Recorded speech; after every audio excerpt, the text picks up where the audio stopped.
Bem-vindo ao Contos da Meia-Noite, aqui é a Fran. A partir de agora, o medo não pede licença.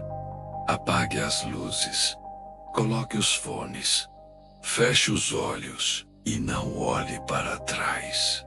A história já começou. Meu filho sempre brincou sozinho. Isso nunca me pareceu estranho no começo.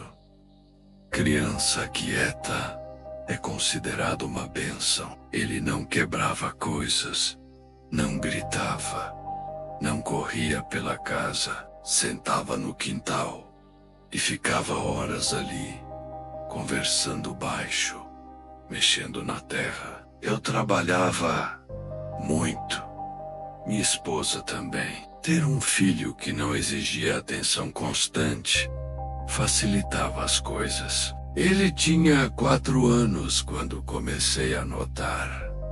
Não foi nada grande, só um hábito.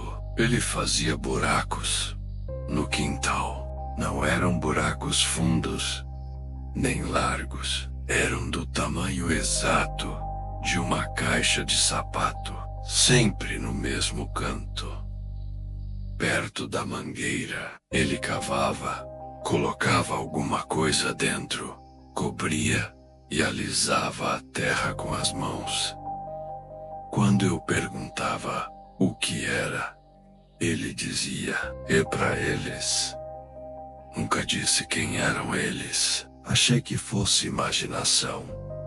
Criança inventa. Amigo invisível. Psicólogo fala que é normal. Eu preferia acreditar nisso. Minha esposa não gostava. Ela dizia que o jeito como ele falava não era normal, que ele não inventava histórias. Ele respondia. Às vezes ficava em silêncio, como se estivesse ouvindo alguém. Uma vez ouvi ele dizer: "Não pode gritar. Papai não gosta." Isso me incomodou.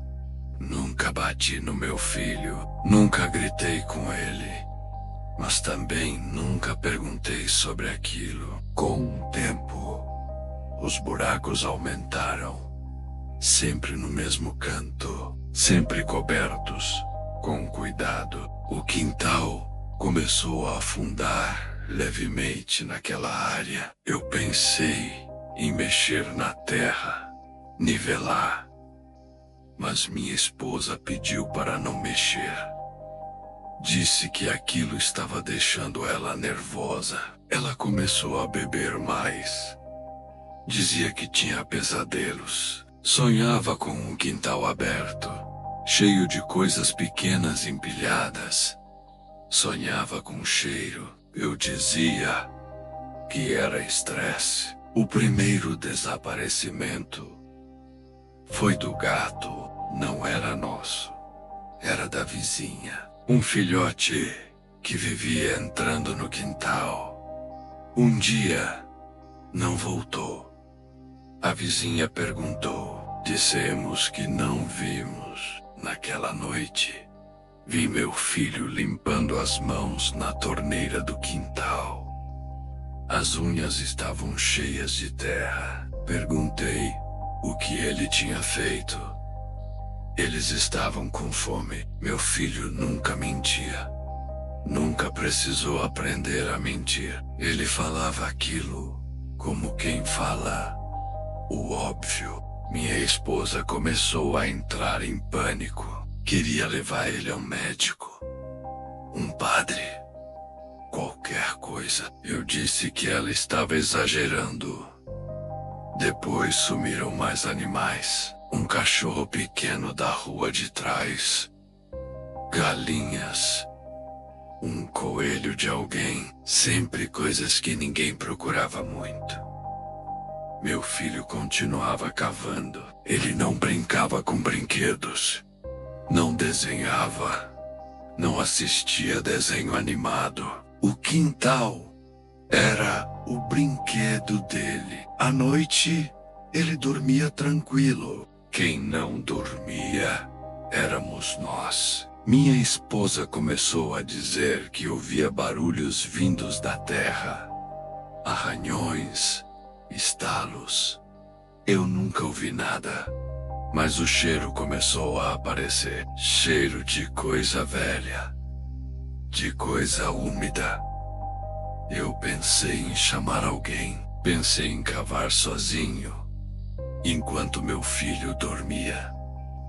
Mas havia algo que me fazia adiar. Era mais fácil fingir que nada estava acontecendo. Um dia, minha esposa tentou impedir meu filho de ir ao quintal. Ela gritou com ele pela primeira vez. Ele não chorou, só olhou para ela e disse: "Eles não gostam quando você fala alto." Naquela noite, minha esposa foi embora. Disse que precisava pensar. Disse que não conseguia mais olhar para o quintal, que sentia que algo estava crescendo ali. Ela nunca voltou. Disse que precisava de tempo. Depois, parou de atender. Eu fiquei sozinho com meu filho e foi aí que ele começou a me pedir ajuda. Ele não chorou, só olhou para ela e disse: "Eles não gostam quando você fala alto." Naquela noite, minha esposa foi embora. Disse que precisava pensar. Disse que não conseguia mais olhar para o quintal, que sentia que algo estava crescendo ali. Ela nunca voltou. Disse que precisava de tempo. Depois, parou de atender. Eu fiquei sozinho com meu filho e foi aí que ele começou a me pedir ajuda. Perguntaram se tínhamos visto algo, se notamos movimentação estranha. Meu filho ficou atrás de mim, segurando minha calça. Eu disse que não. Depois que a polícia foi embora, ele me abraçou. "Você protegeu eles." Eu comecei a entender. Não de forma clara, mas suficiente. Eu sabia que, se covasse, encontraria coisas que não poderia desfazer. E que se encontrasse, teria que escolher entre meu filho e o resto do mundo. A escolha não foi difícil. Anos se passaram. Meu filho cresceu. Parou de cavar quando o quintal ficou cheio. Começou a sair à noite. Voltava à surra cansado.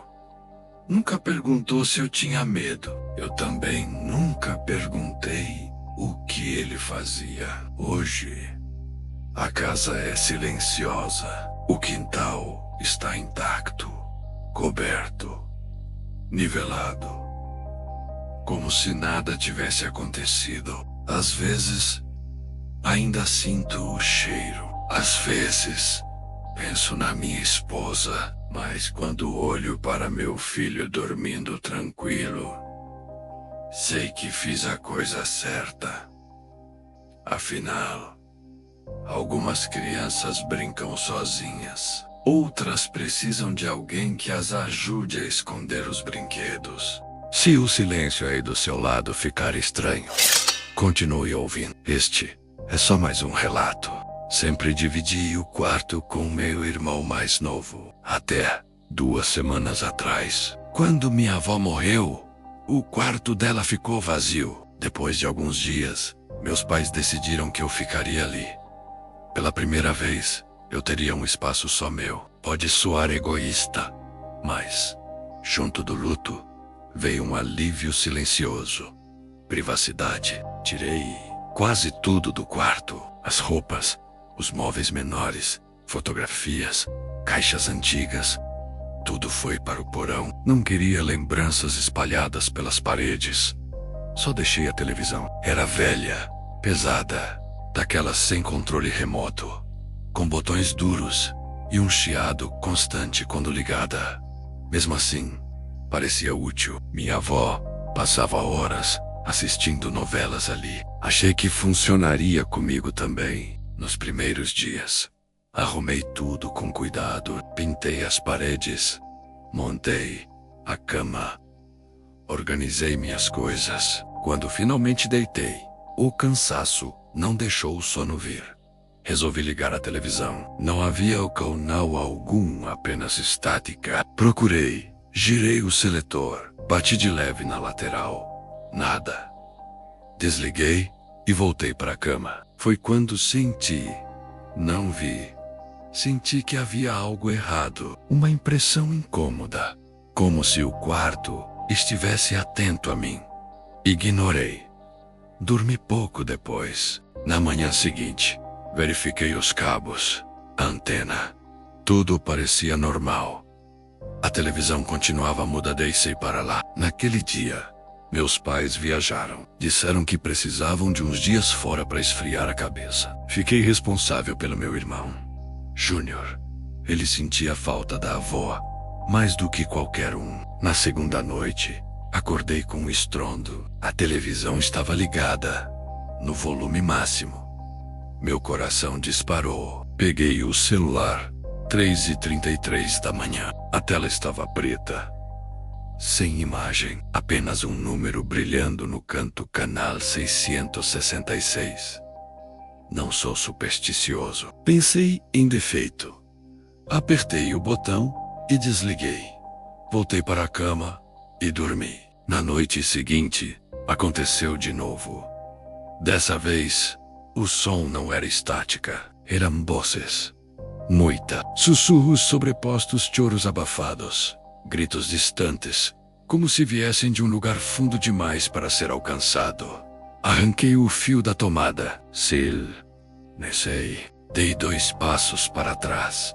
A televisão ligou outra vez, mesmo desligadão. Da tela escura, algo se moveu. Uma mão surgiu lentamente, os dedos longos, terminando em garras negras. Não saiu inteira, apenas o suficiente para apontar para mim. Me escondi sob o cobertor. Esperei. Quando criei coragem para olhar de novo, a televisão estava apagada. Cobri o aparelho com um lençol velho e não dormi mais naquela noite. No dia seguinte, tentei tirá-la do quarto. Não consegui mover nem 1 centímetro. Era como se tivesse sido fixada ao chão. À noite, Júnior estava abatido. Tinha caído da escada durante o dia, se machucado. Feio, chorava muito. Para animá-lo, deixei que fosse comigo ao quarto. Mostrei meus quadrinhos. Ele se jogou na cama, folheando tudo com empolgação. Fui à cozinha preparar o jantar. Enquanto cozinhava, ouvia ele comentar animado sobre os heróis. Até que a voz mudou. Eu estou ouvindo a vovó na televisão. O frio percorreu meu corpo. Corre. Antes de chegar ao quarto, ouvi o grito dele interrompido no meio. O quarto estava vazio. O lençol no chão, um quadrinho aberto perto da cama. Procurei em todos os lugares. Então a televisão ligou. Na tela estava Júnior, encolhido, batendo no vidro, chorando, gritando meu nome. Ele dizia que algo o puxou, que a vovó chamou. Agora estou aqui, há horas, sentado diante da televisão. Ele ainda tá lá dentro, chorando. E eu não sei como desligar isso, porque de vez em quando, atrás do reflexo dele na tela, eu vejo outra coisa olhando para fora.